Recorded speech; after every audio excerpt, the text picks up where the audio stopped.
Hello my dear students, welcome to my channel Edoflix academy. आज हम लोग अपने crop physiology, fundamentals of crop physiology का आज हम लोग लेक्चर कवर करेंगे।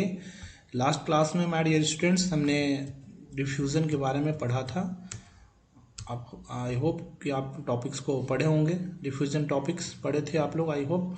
ठीक है, क्या देखा था आपने? डिफ्यूज़न एक ऐसा प्रोसेस है, इसमें मॉलिक्यूल्स का मूवमेंट होता है। ठीक है, from region of higher concentration to region of lower concentration. ठीक है, और डिफ्यूजन प्रोसेस की इंपॉर्टेंस क्या है इसका, फोटोसिंथेसिस में इसका क्या महत्व है, ट्रांसपिरेशन में क्या इसका रोल है। ओके, फिर आपने पढ़ा था types of diffusion in plants. Okay, diffusion का आपने टाइप्स देखा था प्लांट्स में, simple diffusion, facilitated diffusion. Simple diffusion में क्या होता है, molecules do not combine with the constituents of the membrane. मतलब इसमें जो भी डिफ्यूजन प्रोसेस ऑकर होते हैं उसमें मॉलिक्यूल्स क्या होते हैं, मेम्ब्रेन के थ्रू, मतलब मेम्ब्रेन के साथ वो पार्टिसिपेट नहीं करते हैं उसमें कोई एक तरह से। जो इसमें जैसे आप फैसिलिटेटेड में देखेंगे कि ट्रांसपोर्टर प्रोटीन्स होते हैं, तो इसके जैसा कोई प्रोटीन सिंपल डिफ्यूजन में नहीं होता है। ठीक है, ये मतलब सिंपल डिफ्यूजन को हम लोग ऐसे भी बोल सकते हैं, पैसिव डिफ्यूजन। ठीक है, इसमें एनर्जी की, सिंपल डिफ्यूजन में एनर्जी का इन्वॉल्वमेंट नहीं होता है। मॉलिक्यूल्स को मूव करने के लिए एनर्जी का इसमें आवश्यकता नहीं पड़ता है। ठीक है, बट वही अगर हम बात करें फैसिलिटेटेड डिफ्यूजन में, तो इसमें एनर्जी का आवश्यकता पड़ता है। मतलब this the molecule diffuse through the membrane with the help of transporter proteins. ठीक है, इसमें जो भी मूवमेंट होते हैं मॉलिक्यूल्स के, वो एक पर्टिकुलर मेम्ब्रेन के थ्रू होते हैं, एक पर्टिकुलर चैनल के थ्रू होते हैं। बट सिंपल में क्या होते हैं, इसमें कोई एनर्जी का इन्वॉल्वमेंट नहीं होता है, कोई प्रोटीन्स का इन्वॉल्वमेंट नहीं होता है। ठीक है, ये सिंपली ऐसे इनका मूवमेंट होता है। तो विदाउट एनी डिले आगे हम लोग ऑस्मोसिस पे आते हैं। फिर हमने लास्ट में उसके बाद देखा था कि कौन कौन से फैक्टर हैं जो डिफ्यूजन प्रोसेस को अफेक्ट करते हैं। फिर हमने देखा था इंपॉर्टेंस क्या है डिफ्यूजन के, बहुत इंपॉर्टेंट है ये एग्जामिनेशन पॉइंट ऑफ व्यू से। डिफ्यूजन की डेफिनेशन से ज़्यादा ये इंपॉर्टेंस है कि डिफ्यूजन का क्या इंपॉर्टेंस है प्लांट्स में। ठीक है, फोटोसिंथेसिस में गैसेस एक्सचेंज के लिए। ठीक है, ट्रांसलेशन प्रोसेस डिफ्यूजन प्रिंसिपल्स के थ्रू होते हैं। फूड मटेरियल ट्रांसलोकेट कैसे होते हैं, डिफ्यूजन प्रोसेस के थ्रू। ठीक है, इंटरनल टिश्यू प्लांट के मॉइस्ट रखता है। ठीक है, ये बहुत इंपॉर्टेंट पॉइंट है। Aroma of flower is due to diffusion of aromatic compounds to attract insect. ठीक है, किसी भी फ्लावर्स में जब सुगंध जो होते हैं एरोमा, ठीक है, वो डिफ्यूजन के माध्यम से डिफ्यूज होते हैं, मतलब इन्वायरमेंट में डिफ्यूजन प्रोसेस के थ्रू, और जो भी उसके एरोमेटिक कंपाउंड्स केमिकल्स होते हैं, और वो क्या होता है, इंसेक्ट उसको उससे अट्रैक्ट होते हैं और पौधों में आते हैं। ठीक है, तो ये एरोमा पूछ सकता है एग्जाम में कि एरोमा ऑफ फ्लावर्स जो है ये किस प्रोसेस के थ्रू होते हैं और क्या इसका रोल है इन्वायरमेंट में। ठीक है, और आगे हम लोग आते हैं माय डियर स्टूडेंट्स, ऑस्मोसिस। ठीक है, ऑस्मोसिस जब आप डिफ्यूजन समझ गए हैं तो आप ऑस्मोसिस भी समझेंगे। ऑस्मोसिस क्या है? Osmosis is a process by which the molecules of a solvent pass from a solution of low concentration to a solution of high concentration through a semi permeable membrane. ठीक है, एक semi permeable membrane से through जब solvent, ठीक है, molecules of solvent, कोई भी molecules solvent, मतलब मॉलिक्यूल्स ऑफ सॉल्वेंट का कोई मॉलिक्यूल्स जब लो कंसंट्रेशन से हाई कंसंट्रेशन के थ्रू मूव कर रहा है एक सेमी परमिएबल मेम्ब्रेन के थ्रू, उस प्रोसेस को हम क्या कहते हैं? ऑस्मोसिस कहते हैं। ठीक है, जब सॉल्वेंट का मूवमेंट होता है from a solution to a low to high concentration, ठीक है, उसे हम क्या बोलते हैं? ऑस्मोसिस। और आप आई होप कि सॉल्वेंट, सॉल्यूशन, सॉल्यूट क्या होता है आप जानते होंगे। सॉल्वेंट अभी आगे हम लोग देखेंगे भी, सॉल्वेंट क्या होता है, जिसमें जैसे कोई लिक्विड मटेरियल पानी, सॉल्यूट क्या होता है, नमक, चीनी आप बोल दो, और सॉल्यूशन क्या हो गया, जब दोनों को सॉल्वेंट और सॉल्यूट को मिक्स कर दिए तो क्या बनता है? सॉल्यूशन बनता है। Okay, types of osmosis. Osmosis is of two types. ठीक है, जैसे कि आपने डिफ्यूजन में पढ़ा था, डिफ्यूजन दो प्रकार के होते हैं, सिंपल डिफ्यूजन और फैसिलिटेटेड डिफ्यूजन।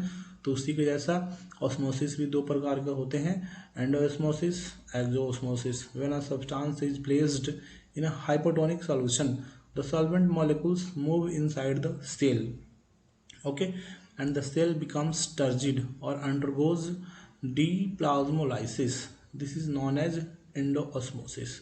ठीक है। व्हेन जब सब्सटेंस इज प्लेस, जब हाइपोटोनिक सोल्यूशन में जब हम सब्सटेंस मतलब सोल्यूशन में जब कोई भी सब्सटेंस रखते हैं तो उसमें क्या होता है, solvent molecules move inside the cell. Solvent molecules क्या करते हैं, उस सेल के अंदर ही मूव करते हैं। उस केस में क्या होता है, जो सेल होते हैं वो टर्जिड हो जाते, टर्जिड मतलब हार्ड हो जाते हैं, ठीक है। और डीप्लाज्मोलाइसिस अंडरगोज डीप्लाज्मोलाइसिस, और वहाँ पे डीप्लाज्मोलाइसिस प्रोसेस ऑकर हो जाता है, ठीक है। तो इसी को हम क्या कहते हैं, एंडोस्मोसिस। मतलब इसमें जो सॉल्वेंट का जो मूवमेंट होता है वो सेल के अंदर ही होता है, वो बाहर नहीं होता है, ठीक है। तो उस प्रोसेस को हम क्या कहते हैं, एंडोस्मोसिस। अभी आगे हम लोग देखेंगे डीप्लाज्मोलाइसिस क्या होता है, ठीक है। एक्सोस्मोसिस क्या है, when a substance is placed in a hypertonic solution the solvent molecules move outside the cell and the cell becomes flaccid और अंडरगोज प्लाज्मोलाइसिस, ठीक है। And this is known as exosmosis. Exosmosis में क्या है, जब substance को हम hypertonic solution में रखते हैं, ठीक है, मतलब जब हम सोल्यूशन बनाते हैं, ठीक है, तो उस केस में क्या होता है, सॉल्वेंट मॉलिक्यूल्स आउटसाइड मूव करता है, ठीक है। और उस समय क्या होता है, सेल बिकम्स फ्लैसिड, मतलब सेल क्या होते हैं, सॉफ्ट हो जाते हैं, और उस समय प्लाज्मोलाइसिस प्रोसेस ऑकर होता है, और उस प्रोसेस को हम क्या कहते हैं, एक्सोस्मोसिस। तो एंडोस्मोसिस में क्या हो रहा है, सॉल्वेंट जो भी मॉलिक्यूल्स हैं वो सेल के इनसाइड ही मूवमेंट हो रहा है, तो उस समय क्या होता है, सेल टर्जिड हो जाता है, ठीक है, और डीप्लाज्मोलाइसिस प्रोसेस ऑकर हो जाते हैं। तो उस प्रोसेस में जो होते हैं उसको हम क्या कहते हैं, एंडोस्मोसिस। और नीचे वाले में इसमें क्या होता है, जब इसका सॉल्वेंट का मॉलिक्यूल्स बाहर की ओर मूव करता है आउटसाइड द सेल, तो उस समय सेल क्या होता है, फ्लैसिड सॉफ्ट हो जाते हैं, लूज हो जाते हैं, ठीक है। तो उस प्रोसेस को हम क्या बोलते हैं, एक्सोस्मोसिस। आगे हम लोग देखते हैं, आगे हमारा क्या है इसमें, next slide, significance of osmosis. Osmosis की क्या महत्व है। Osmosis influence the transport of nutrients and release of metabolic waste products. Osmosis का क्या है, जैसे आपने डिफ्यूजन में पढ़ा था, तो लाइकवाइज ऑस्मोसिस भी हम लोग देखेंगे।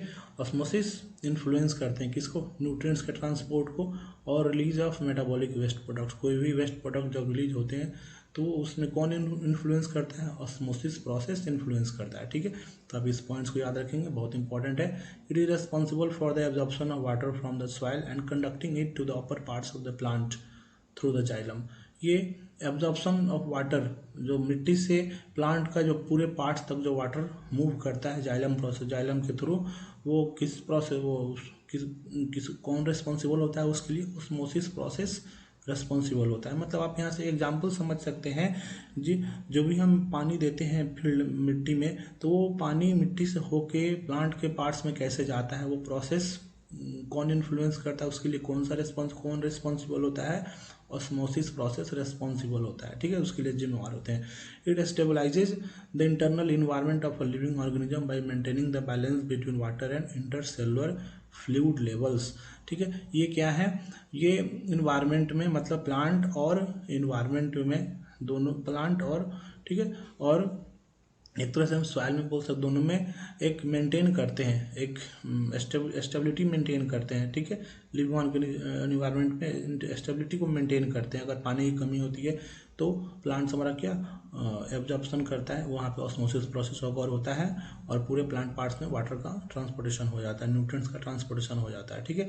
तो उस फ्लूइड लेवल को मेंटेन करे रखता है, ठीक है। It maintains the turgidity of the cells, ठीक है। ये जब टर्जिडिटी बोले तो जब हमारा सेल सूखने लगता है, हार्ड होने लगता है, तो उसको ये मेंटेन करता है, ठीक है, मॉइस्चर देकर। It is a process by which plants maintain their water content despite the constant water loss due to transpiration. Transpiration process ज़्यादा होने से क्या हो जाता है, पानी का लॉस होता है, उस चीज़ को भी ये क्या करता है, मेंटेन करता है, ठीक है। Osmosis also controls the dehiscence of fruits and sporangia. Dehiscence बोले जो भी उसके फ्लावरिंग जो मतलब नहीं होते हैं, उस चीज़ को भी क्या करता है, ये कंट्रोल करता है, ठीक है। Higher osmotic pressure protect the plants against drought injury. जब ऑस्मोटिक प्रेशर ज़्यादा होते हैं, मूवमेंट होते हैं पानी, मतलब जब हायर का मतलब क्या, पानी का मूवमेंट ज़्यादा होगा, मिट्टी में मॉइस्चर ज़्यादा है, तो क्या करेगा, हमारे क्रॉप को ड्रॉट के अगेंस्ट प्रोटेक्ट करता है। उस समय क्या होगा, हमारा अगर ड्रॉट किसी क्षेत्र में हो रहे हैं तो उस केस में क्या होगा, हमारा प्लांट्स ऑस्मोसिस प्रोसेस के थ्रू एब्जॉर्ब करके अपने ड्रॉट लेवल को वो मेंटेन कर सकते हैं। तो आप देख सकते हैं ऑस्मोसिस के क्या क्या सिग्निफिकेंस है, डिफ्यूजन के क्या सिग्निफिकेंस थे। आगे के लेक्चर में हम लोग देखते हैं, नेक्स्ट स्लाइड में देखते हैं। नेक्स्ट स्लाइड क्या है हमारा, types of solution. Okay, solution क्या होता है, it's a homogeneous mixture of one or more solutes dissolved in a solvent. ठीक है, ये एक होमोजेनस मिक्सचर होते हैं, वन और मोर सॉल्यूट्स, कोई भी सॉल्यूट्स एक और दो सॉल्यूट लेकर हम जब सॉल्वेंट में मिक्स करते हैं तो क्या बन जाते हैं, सॉल्यूशन बन जाते हैं, होमोजेनस मिक्सचर। सॉल्वेंट क्या होते हैं, the substance in which a solute dissolves to produce a homogeneous mixture. ठीक है, किसी भी सॉल्यूट को जब हम the substance in which a solute, किसी चीज़ में जब हम सॉल्यूट को मिक्स करते हैं तो क्या होता है, होमोजेनियस मिक्सचर बनाने के लिए उसे हम क्या बोलते हैं, सॉल्वेंट। सॉल्यूट क्या है, the substance that dissolves in a solvent, मतलब ऐसा सब्सटेंस जो हम सॉल्वेंट में डिजॉल्व कराते हैं to produce a homogeneous mixture, उसे हम क्या बोलते हैं, solute. For example when sugar is dissolve in water to obtain sugar solution, sugar is the solute and water is the solvent. आप एग्जांपल से देख सकते हैं यहाँ पे।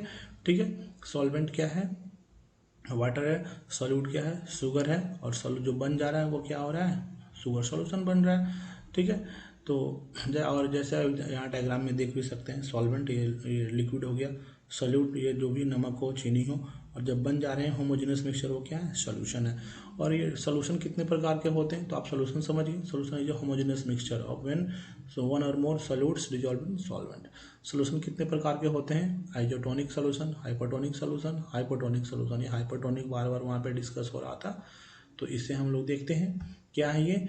And isotonic solution is one that has the same concentration of solutes both inside and outside the cell. मतलब ऐसे solution होते हैं जिसमें इनसाइड और आउटसाइड, ठीक है, द सेल सॉल्यूट्स का कंसंट्रेशन सेम होता है। हाइपोटोनिक सॉल्यूशन क्या होते हैं, is one that has higher solute concentration outside the cell than inside. मतलब हाइपोटोनिक सॉल्यूशन ऐसे सेल सॉल्यूशन होते हैं जिसमें सेल के इनसाइड से ज़्यादा उसका कंसंट्रेशन, ठीक है, आउटसाइड में ज़्यादा होता है। ठीक है, उसे हम हाइपोटोनिक सॉल्यूशन बोलते हैं। हाइपोटोनिक सॉल्यूशन ये क्या है, is one that has a higher solute concentration. इसमें क्या है, higher solute concentration inside the cell than outside. ठीक है, इसमें क्या होते हैं कि सॉल्यूट का जो कंसंट्रेशन होता है क्या होता है, हायर होता है इनसाइड द सेल, बाहर से ज़्यादा इस सेल के अंदर में उसका कंसंट्रेशन ज़्यादा होता है सॉल्यूट का, उसे हम क्या कहते हैं, हाइपोटोनिक। हाइपोटोनिक में क्या है, सॉल्यूट का कंसंट्रेशन आउटसाइड ज़्यादा होता है, इनसाइड ज़्यादा होता है तो हाइपोटोनिक। ठीक है, और आइसोटोनिक क्या है, जब दोनों के बीच में, दोनों आउटसाइड इनसाइड जब कंसंट्रेशन सेम रहता है तो उसे आइजो का मतलब इक्वल, हाइपर क्या हो रहा है, ज़्यादा हो रहा है, मतलब आउटसाइड द सेल ज़्यादा उसका कंसंट्रेशन हो रहा है सॉल्यूट का, हाइपो मतलब अंदर की ओर, मतलब इनसाइड द सेल उसका कंसंट्रेशन ज़्यादा हो रहा है, उसे हम हाइपोटोनिक सॉल्यूशन बोलेंगे।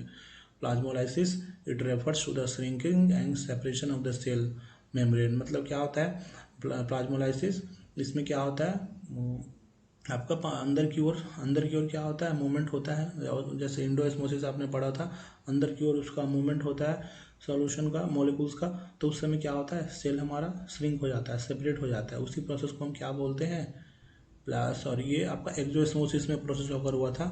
ठीक है, तो उस प्रोसेस में क्या हो जाता है, उसको हम क्या कहते हैं, प्लाज्मोलाइसिस। और deplasmolysis it refers to the entrance of water into a plasmolysed plant cell causing the cell membrane to return to the cell wall। ठीक है, ये फिर अंदर की ओर क्या हो जाते हैं, ये अंदर की ओर मूवमेंट होते हैं। ठीक है, तो उस समय डीप्लाज्मोलाइसिस प्रोसेस होकर होता है। और प्लाज्मोलाइसिस ये जब मूवमेंट बाहर की ओर होता है तो उस समय क्या होता है, हमारा सेल क्या होता है, श्रिंक होते हैं। ठीक है, सेपरेट हो जाते हैं। ठीक है, तो उसे हम क्या बोलते हैं, प्लाज्मोलाइसिस। जैसे कि आपने इसमें देखा था, क्या है यहाँ पे, एक्सोस्मोसिस, जब सब्सटेंस इज प्लेस हम करते हैं, जब हाइपोटोनिक सॉल्यूशन बनाते हैं, the solvent molecules move outside the cell, the cell becomes flaccid. उस समय सेल क्या सॉफ्ट हो जाते हैं और प्लाज्मोलाइसिस प्रोसेस होकर रहता है। वही क्या प्लाज्मोलाइसिस क्या है, जब ये मॉलिक्यूल्स जब बाहर की ओर मूव कर रहा है तो उस समय हमारा सेल जो है वो प्लाज्मोलाइसिस हो जाता है। ठीक है, सिकुड़ जाता है। ठीक है, और एंडोस्मोसिस में क्या हो जाते हैं, यहाँ पे अंदर की जो और मूवमेंट होता है तो उस समय क्या होता है, हमारा वो सेल बाहर से हार्ड हो जाता है। ठीक है, तो उसे हम डीप्लाज्मोलाइसिस कहते हैं। तो वही चीज़ लिखा हुआ था यहाँ पे। तो my dear students, I hope कि आपको यह लेक्चर, आप इस लेक्चर को कवर करें एंड पढ़ें इस लेक्चर को अच्छे से। फिर हम आपसे मिलते हैं नेक्स्ट क्लास में नए टॉपिक के साथ। तब तक के लिए बहुत बहुत धन्यवाद and may God bless you.